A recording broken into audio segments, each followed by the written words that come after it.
Yo's with the most, Ken Evil. We're back, guys. We're back. It's been a while. There's been a lot of corona situations, One day you have your voice, the next day you don't. But yeah, we're back again. Days Gone is a game that's developed by Band Studios and was published by Sony Interactive Entertainment. It was released exclusively for PS4 around 2019, I think in April, before later being re-released for Microsoft Windows PC, which was now in May 18, 2021. Guys, I must tell you, the game is fantastic. Fantastic, and I'm happy that Sony has finally given up to this non-sharing of games and stuff. I'm liking the new trend where all games are now starting to be cross-platform, and you know the whole shindig, guys. All the nerds can tell us at the comment section of what's going on here. It's set in a post-apocalyptic Oregon, somewhere in the States. 2 years after some pandemic hit. Basically, there's a virus that happened in Oregon, guys. The virus was developed from a special type of flower that only grows in Oregon, according to a character there named Sarah, who's like the girlfriend to the main guy in the story. And this was a flower that grows only in Oregon at Cloverdale Lab. And using the research from their staff, without their knowledge, basically, this company created this kick-ass killer virus, right? And this one guy, right, his name is Deacon St. John.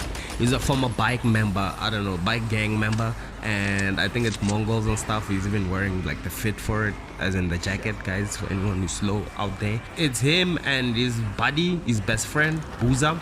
And basically they're trying to survive after this pandemic situation where this virus has turned everyone around the world. There was a conference situation in Oregon, and a lot of dignitaries from around the world came to visit, and then after that they were infected by this one guy who used to work with Deacon St. John's wife.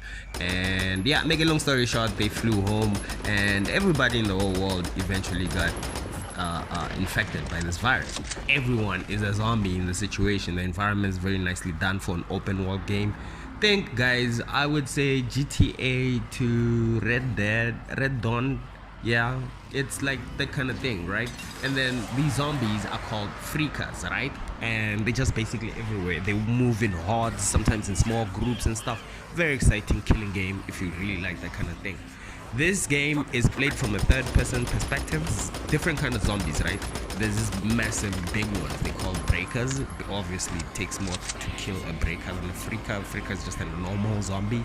And then you get these running wolves that are infected also. And I think the wolves are called runners. And then you get infected bears as well, which, yeah, also like very tough to kill. So in the whole game, right, mode of transport is only a motorbike.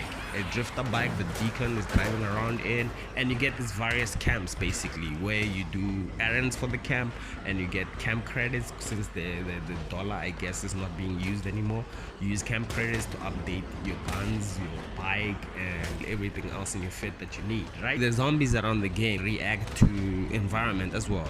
With the more noise you make, the more crowds you attract. Areas will have apparently like different numbers of enemies, with some being fairly easy to avoid and some not so easy to avoid.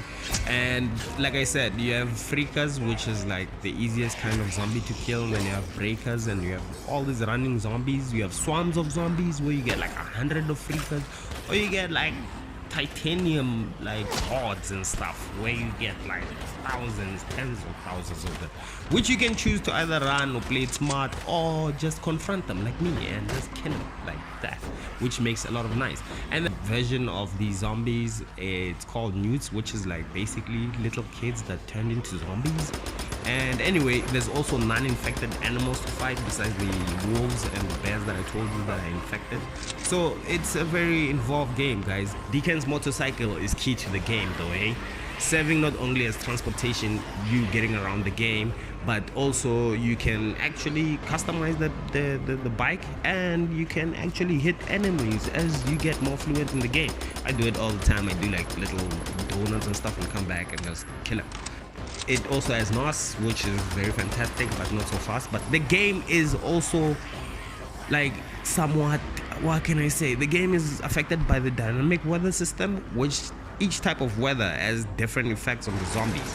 Rain will cause the roads to have less traction also, and reduce noise making, and make it not so easy to sneak. You are walking around killing zombies. Besides killing zombies, I know, always go back to killing zombies. A ton of things to do here. There's this government research facility that basically your wife used to work in, and there's a big connection to it. I don't want to spoil it for you guys. Also, there's this government agency called Nero, which are killing people. If they meet you on the road with their helicopters and shit, they're killing people. They're wearing like hazmat suits and the whole thing. These guys are just out to do some investigation, and somehow, somewhere, your character gets involved with this guy from Nero, and you do like the secret missions for him, and he rewards you. And the whole point of you interacting with Nero is you trying to find out where your wife is.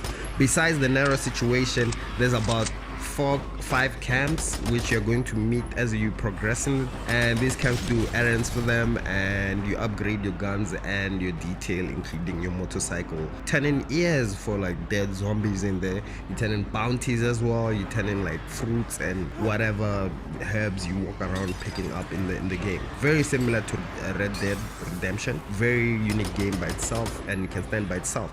Guys, I would say if you like the concept of The Living Dead, even though you don't watch The Living Dead, this game will actually take you there. It feels like a character from The Living Dead.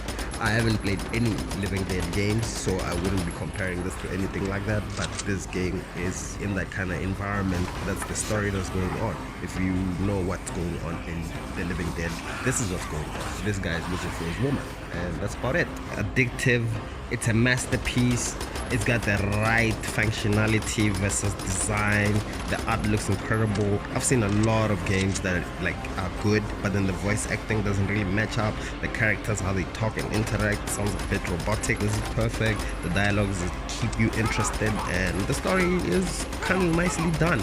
And the animation and stuff, you know, when someone's suspecting something, you can actually see that the guy's suspecting something. I've put links on this video, and I'll be making other videos around Days Gone, such as fighting hordes, which is the best way to basically survive a horde attack. There's a stage in Days Gone where you actually have to kill a horde to progress, and that's the video that I'm going to be linking to this video, where you can actually see how you actually progress and run away from hordes. You're also the most Kenevo OG gamer signing out. Enjoy yourselves. Days Gone.